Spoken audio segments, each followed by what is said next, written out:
I think I really like this episode a lot. This episode right here was really enlightening to see how beyond just beside this mean space of Suzuki, I think this episode really explained a lot of emotional intelligence. Katani right here, he really didn't understand the difference of what it's like to be adorable, the ideal masculine man of coolness. And I really like how he was having the same issue that Suzuki was, where Suzuki was worried that he wasn't feminine enough.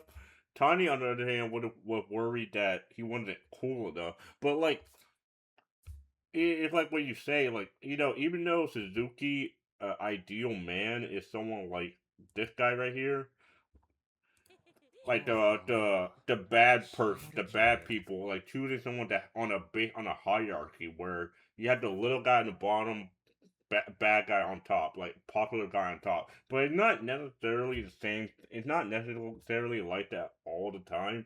Like, and this guy for the longest time seems to believe that like there's no escaping this cycle. You might as well just stay in your place and just never expect much. And I used to believe that too. I genuinely used to believe that like, what's the point of even trying? Like this guy seems so over it. Like this guy is so relatable. It is crazy. Like this guy right here, I really like this guy a lot. How he was genuinely stunned that he was genuinely stunned that like a wacky girl like her would be with someone like Tani. With Tani, it is absolutely crazy. Like again, like he even says that like this is nowhere near someone to like a Tani. Her ideal man is no like Tani. But the thing about the ideal person, it's not realistic. Your ideal person is just not realistic. Like I wish it was, but it's really not. But there are other aspects that can make you like a person. It's just not like what you think in your head.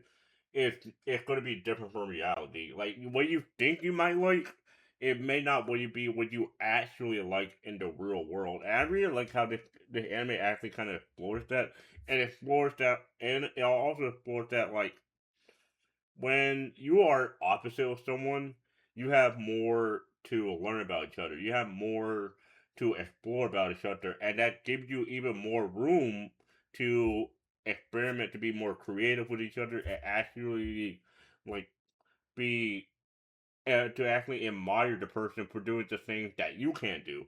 Like I really appreciate the ideals of the anime a lot. I really appreciate how he even tried to confront him. He even straight up says that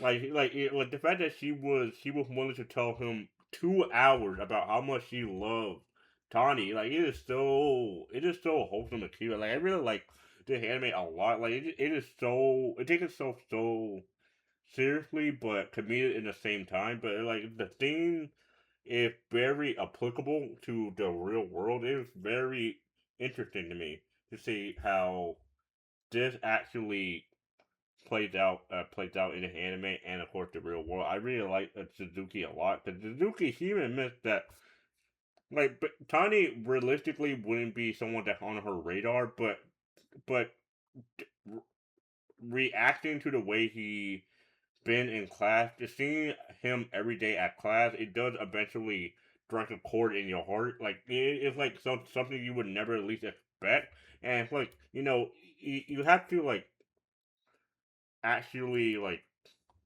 break out of this predetermined ranking, this predetermined opinion of yourself that you cannot get a specific person. Like it is possible. I'm not saying you should force yourself to get a girl, but it is possible. I really like it is possible. You just like have to just be out there, be yourself. Don't force yourself to be as someone you're not. I really like that. The message this anime sends across. It is so crazy to me. 自分して Like yeah, like like this guy, like again, I genuinely thought that like just because you don't think highly of yourself, that means that automatically means you cannot be with anyone else. And it is so interesting to me seeing how like people can have this mindset and they should be stuck with that mindset for the longest time. It is a curse when you're unable to break yourself out of that habit. I really like this anime a lot. Like it is so interesting to me. Like it is so interesting to me seeing how Suzuki had me to explain the different versions of the compliments. Like he doesn't really know what it truly means to be complimented. Like, can you see with Suzuki, she compliments everyone, but there are different levels of compliment. Like you could say, like I could say, like to do, I could say to someone that they're cute, but it doesn't necessarily mean that you like them. It's the way you say it. It's the tone you say it. There are so many other layers beyond just saying words. You actually got to say it with your body language and with your intent and show what you actually mean, because the words alone will not convey your actual response. Yeah, I just really like how like even Tony he doesn't really like admitting stuff, but even he like he gets worried that this girl might leave him, but that he might not be good enough for her. But like Suzuki is such an honest and a good character. She would not. He's not that kind of character. And Tani just really just need to believe in himself and believe in Suzuki more often. I just really like the symbolism and the friendship between these three and the rest of the friend group for that matter. Because prior to this episode, Tani didn't really seemingly didn't have any friends. I really like how with Tani is more. He's starting to be more involved, more gung ho. It's just so wholesome seeing how Tani like actually just starting to be more in depth at communication. Like it's just so crazy to me how like he actually accidentally pushes Suzuki away, but then he's trying to understand.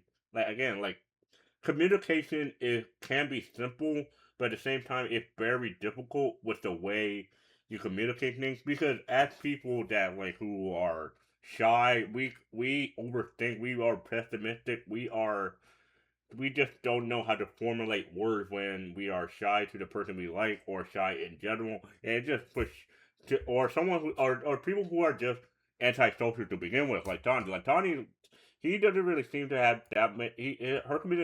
His communication skills are not the best, obviously, and so it just really holds him seeing how like he how like he relates more to this cat than anyone else. Like he understands what it's like for a cat to be adorable, but not for human.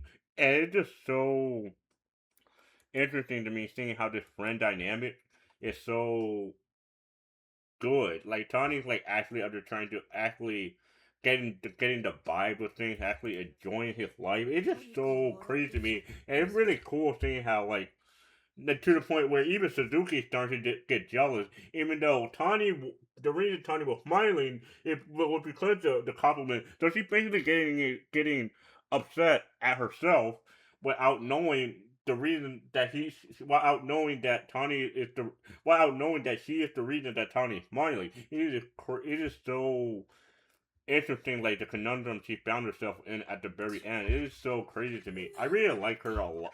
I really like the dynamic a lot. It's just so like every episode, it could be it's so serious, but has that flair to it. I really like the anime a lot. Like even though this anime seemingly is 12 episodes, and we already had the third episode, but I feel like we got a lot of aggression in the first 3 episodes. I think the anime really explores boundaries beyond just this lovey-dovey stuff.